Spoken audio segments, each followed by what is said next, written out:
میں بچوں کو بتاتا ہوں، میرا نا ایک UMT لیکچر تھا، UMT سے باہر نکل کے نا سڑک کراس کر کے جس طرح سامنے نا سٹور ہے، میں نے اسے کچھ لینا تھا، آتے ہیں نا تو مین روڈ وہی آگے فروٹوں کی ریڑیاں ادھر نا کافی زیادہ، تو میں نے بھی سٹور سے لیا اور میں بھی نا اپنی موج میں چلتا جا رہا ہوں، تو میرے آگے نا چھوٹے قد کی پست قد عورت، ایک ادھر بچہ ایک ادھر بچہ، تو اس سے پہلے ان کی آپس میں کیا گفتگو ہوئی مجھے نہیں پتا کوئی، لیکن جب میں ان کے بالکل قریب گیا تو یہ آواز میرے کان، اور آپ کو پتا ہے بچوں کی عادت بھی ہے، بچے جو دیکھتے ہیں وہ مانگتے بھی ہیں، میں حضرت جب ان کے قریب آیا نا تو یہ آواز میرے کان میں، بچے نے نا وہ ماں کا بازو کھینچا اور سیب کی ریڑھی کی طرف اشارہ کر کے نا اپنی ماں کو کہتا ہے امی جی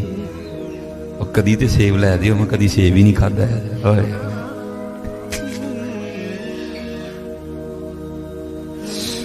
میں آپ کو حقیقت میں کو لطیفہ نہیں سنا رہا بھائی، جس بندے کی 16,000 تنخواہ ہے